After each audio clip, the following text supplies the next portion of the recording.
Muy bien, jóvenes. Vamos a,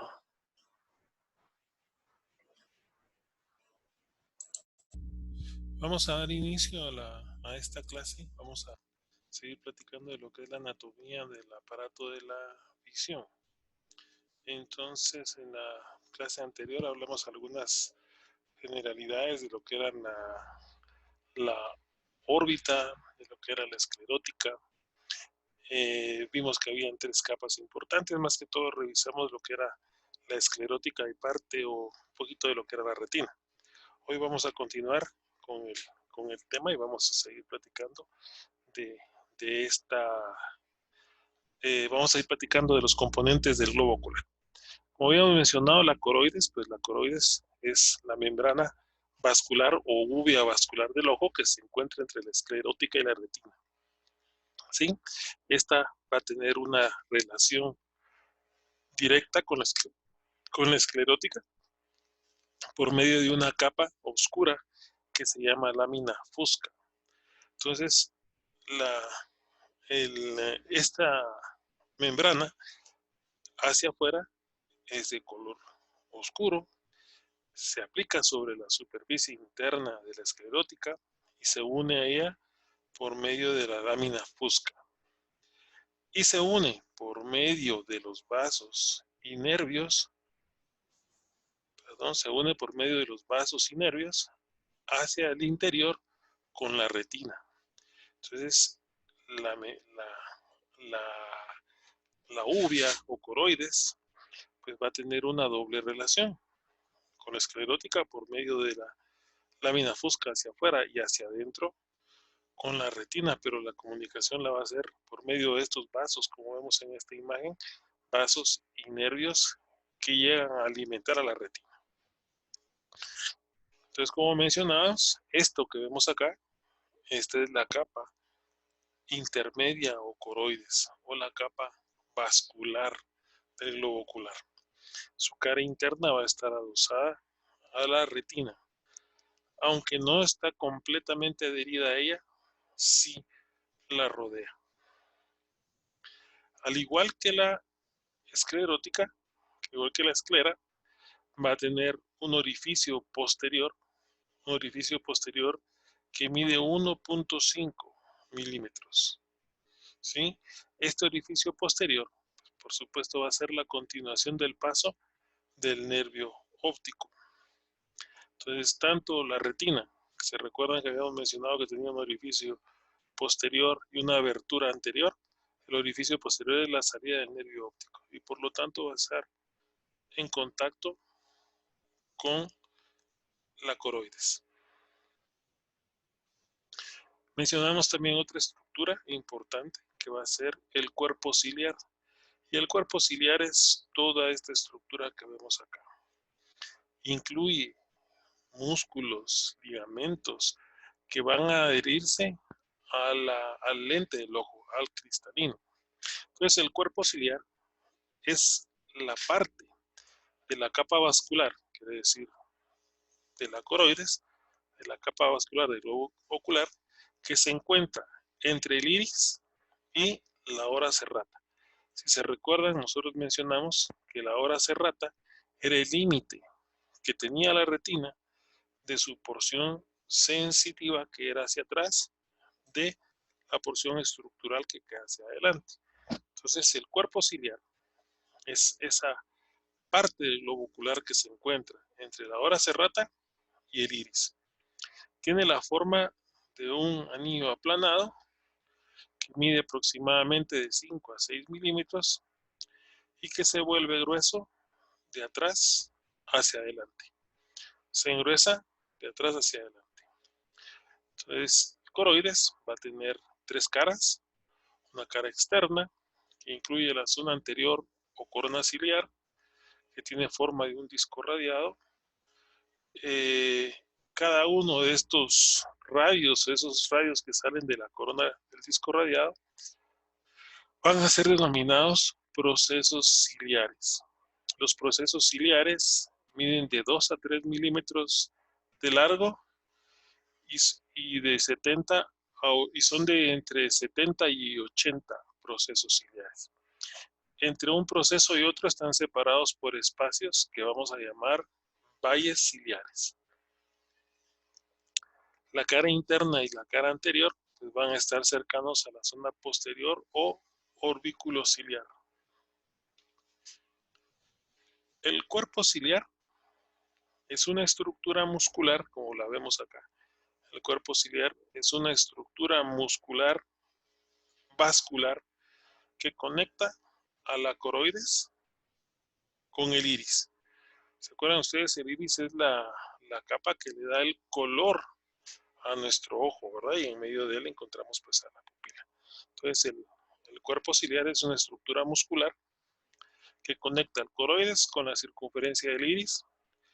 También ofrece del cuerpo ciliar, de esta estructura, estas adherencias que se dirigen hacia el cristalino. Son inserciones hacia el cristalino. Estos pliegues que observamos acá, estos pliegues son los procesos ciliares. Entonces los pliegues en la cara interna de esta estructura muscular van a formar lo que son los procesos ciliares, y de estos procesos ciliares se va a originar la sustancia que rellena la cámara anterior del ojo, que se llama humor acuoso. ¿Sí? Entonces el cuerpo ciliar va a estar formado por dos partes. El músculo ciliar y el proceso ciliar. El músculo es esta parte que tenemos acá. El músculo ciliar es todo esto.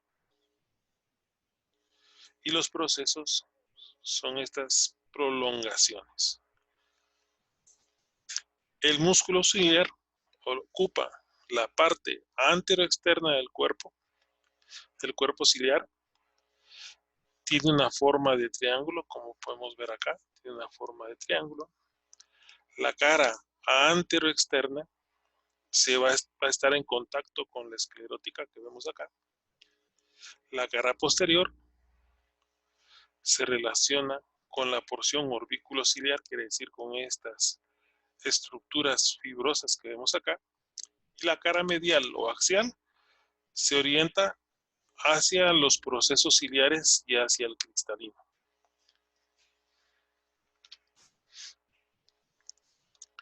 Los procesos ciliares están constituidos por acumulaciones vasculares que están rodeadas de tejido laxo. Este tejido sirve como, o se inserta directamente sobre el lente o cristalino, que es esta estructura que vemos acá, haciendo que este se engruese o se adelgace.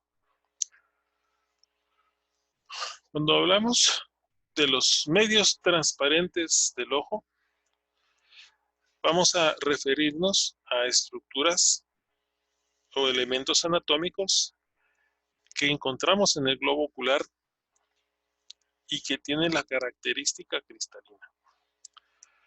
Entre estos incluimos al lente o cristalino que se encuentra por detrás del iris,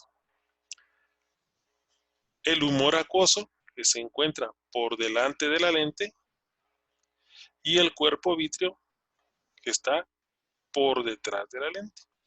El cuerpo vítreo está lleno de otro líquido que se va a llamar humor vítreo. Entonces las estructuras transparentes del ojo incluyen al cristalino, al humor acuoso que está por delante del cristalino y al humor vítreo que está por detrás.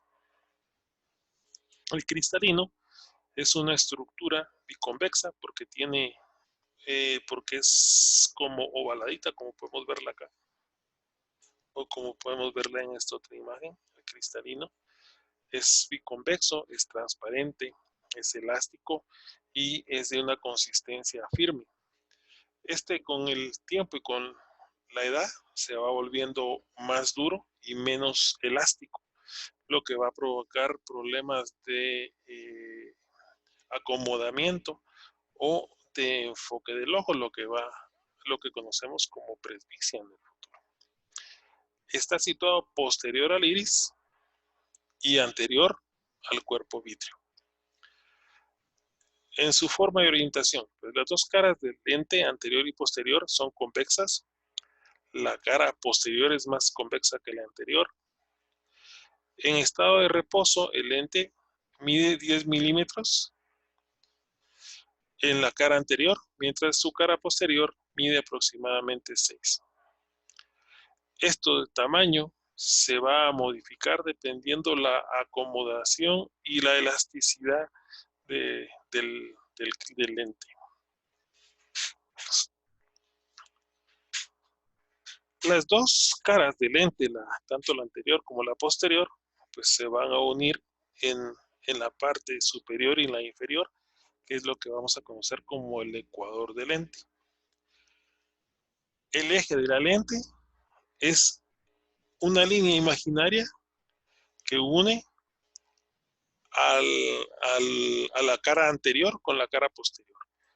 Este va a ser el eje del lente y estos son el ecuador o los polos del cristalino.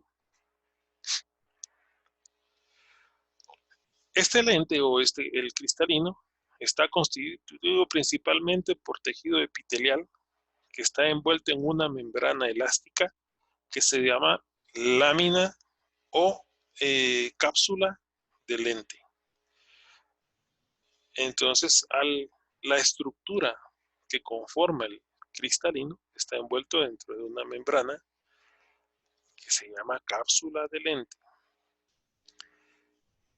En este vamos a tener una cápsula que lo cubre por delante o cápsula anterior y una cápsula que lo cubre por detrás o cápsula posterior. La zónula ciliar. La zónula ciliar, pues dice que el lente se mantiene en su lugar mediante un sistema de fibras transparentes que se extienden de la cara externa de los cuerpos ciliares a la periferia del lente. Cuando hablamos de estas fibras que vemos que se extienden entre el cristalino y los procesos. A este espacio, a este conjunto de fibras que llegan al lente, es lo que conocemos como zónula ciliar. Y esta zónula ciliar va a estar dividida en 3 grupos. En estructuras ciliocristalinas, vamos a borrar. Entonces va a dividirse en 3 partes. En estructuras ciliocristalinas, en ciliovítreas y en ciliociliares, dependiendo de dónde a dónde se dirigen estas estructuras. Ciliocristalinas, de los procesos ciliares al cristalino, ciliovítreas, de los procesos ciliares al humor vítreo, y ciliociliares que van de proceso ciliar a proceso ciliar. Esa es la diferencia. El espacio zonular, el espacio zonular o conducto de Petit es un espacio que está comprendido entre la zónula ciliar, donde estaban todas estas adherencias, y el cuerpo vítreo que se encuentra por detrás. Vamos a poner acá vamos a hacerlo un poquito acá grande. Bueno, entonces el espacio de Petit es un espacio delimitado entre el proceso ciliar y el proceso vítreo o el humor vítreo aquí atrás. Entonces, como pueden ver ustedes en este espacio hay un pequeño espacio en blanco. Esto es el espacio de Petit. Entonces, el espacio de Petit es un espacio comprendido entre la zónula ciliar y el cuerpo vítreo. Mencionamos que era todo lo que estaba hacia atrás. El humor acuoso es un líquido incoloro parecido al agua que llena el espacio comprendido entre la córnea que es esta y el lente. Entonces, en este humor vítreo, el humor acuoso que se encuentra por delante del lente, lo vamos a dividir en dos cámaras, ¿se acuerdan? Una cámara anterior y una cámara posterior. Entonces, tanto la cámara anterior como la cámara posterior van a estar llenas de este líquido parecido al agua, más parecido como a un gel, que es el humor acuoso, y que dijimos que se producía en los procesos ciliares. El cuerpo vítreo, que es la estructura que vemos hacia atrás, esta que vemos atrás, que es el espacio lleno de agua, pues va a estar lleno de una sustancia que se llama humor vítreo, ¿sí? También es una sustancia transparente y que llena la parte posterior del ojo y que le da forma a nuestro ojo. Hacia adelante el humor vítreo, donde se entra en contacto con el cristalino, va a haber una pequeña depresión, o hay una depresión semilunar que tiene la forma del lente, que se va a llamar fosa hialoidea. Entonces por detrás está la fosa hialoidea que está en contacto con esta estructura que es el cristalino. Los músculos de la órbita. Bueno, aquí tenemos varios músculos que van a participar en lo que es el movimiento de los ojos. Los músculos elevadores del párpado superior, el orbicular de los párpados, los 4 músculos rectos y los 2 músculos oblicuos. Entonces los rectos, externo, interno, superior, inferior, oblicuo inferior, oblicuo superior, o oblicuo mayor y oblicuo menor. Los músculos elevadores, el músculo elevador del párpado superior se extiende desde el vértice de la órbita hasta el párpado. Se origina en el ala menor del esfenoides y por delante del conducto óptico y se inserta en la lámina tarsal y piel del párpado superior, que es decir, se inserta en tejido que está por debajo de la piel. Es inervado por el nervio oculomotor y su función es elevar al párpado hacia arriba. Los músculos rectos y oblicuos. Los músculos rectos del globo ocular son 4.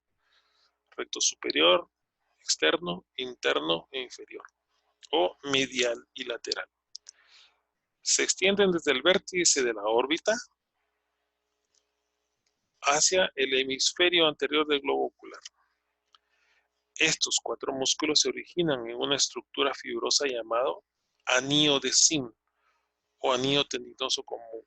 Entonces el origen de los músculos rectos es el anillo de Sim y su sitio de inserción, la esclerótica, por detrás de la córnea. Son inervados por el nervio oculomotor que inerva a 3 de estos músculos, a excepción del recto externo, al que inerva el nervio abducens. Acá podemos ver lo que es el anillo de Sim, esta estructura fibrosa de la que nacen estos músculos, los 4 músculos rectos. El músculo oblicuo superior es un músculo largo que se refleja a la cara interna de la órbita en una estructura que se llama la cóclea del músculo oblicuo superior. Entonces, este viene de atrás, el anillo de Sim, se dirige a la cóclea y regresa hacia la esclerótica, haciendo un ángulo. Entonces, de atrás a la cóclea y a la esclerótica. Su origen es en el cuerpo de los esfenoides, porque es hacia de donde viene, se inserta en la esclerótica. Este es inervado por el nervio troclear. El músculo oblicuo inferior, que vemos acá abajo, es un músculo aplanado, acintado, se enrolla sobre la parte inferior del globo ocular. Es el único músculo de la órbita que no se origina en el anillo de Sim ni del fondo de la cavidad. Su origen es la porción anterior del suelo de la órbita y se inserta en la esclerótica, cercano al músculo recto lateral. Es inervado por el nervio oculomotor.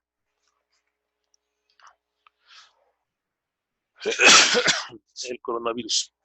La fascia orbitaria es una estructura que envuelve a todos los músculos. Entonces, la fascia orbitaria se le da este nombre a una estructura de membranas fibrosas que envuelven a los músculos y que tiene tres partes. Primero, la vaina del globo ocular, que cubre a la esclerótica. Segundo, las fascias musculares, fascias propias de cada uno de los músculos. Son prolongaciones de la vaina del globo que envuelven a los músculos de forma independiente.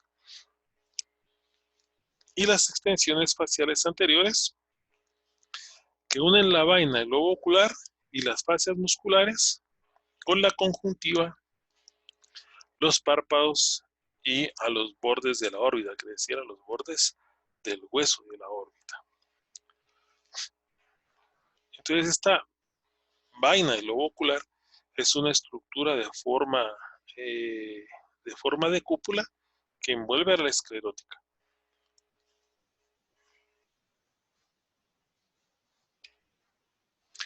En este cuadrito que tenemos acá, vamos a ver lo que es el origen de todas las arterias que se encargan de la inervación del globo ocular.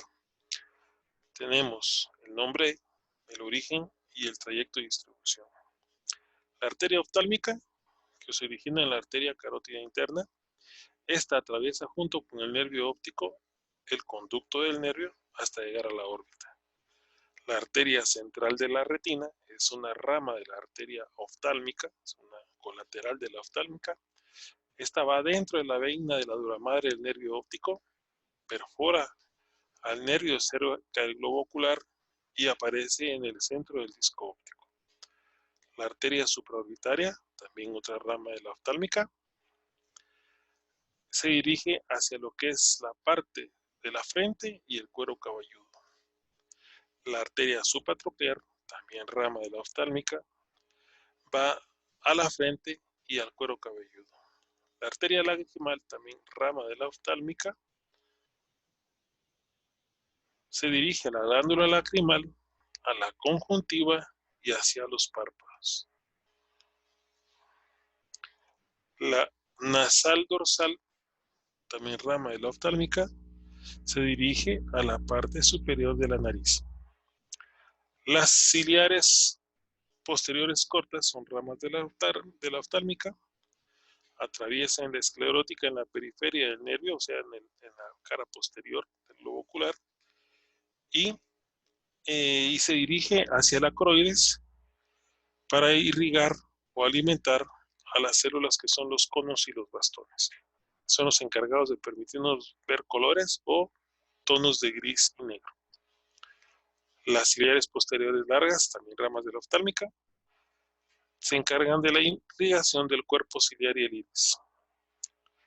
Las etmoidales posteriores, también ramas de la oftálmica, se encargan de la irrigación de las celdas etmoidales posteriores. Las etmoidales anteriores, ramas de la oftálmica, se encargan de la irrigación de las celdas etmoidales anteriores del seno frontal, la cavidad nasal y piel del dorso de la nariz. Las arterias ciliares anteriores, pues también ramas de la oftálmica, entran en la parte más medial del ojo, en los polos laterales del ojo, y se encargan de irrigar al iris y al cuerpo ciliar. Y las infraorbitarias, que son las únicas que no pertenecen a la oftálmica, que son ramas de la arteria maxilar, pasan por el orificio, el surco y agujero infraorbitario hasta llegar a la cara e inervar la región del maxilar superior. Pues bien, esta es la segunda clase de lo que corresponde a anatomía del aparato de la visión. En la siguiente clase platicaremos un poquito de lo que son los párpados, los bordes del párpado, y en la siguiente semana, que ya esperamos poder hacerlas de forma directa con ustedes por medio del Zoom, vamos a hablar del aparato de la audición.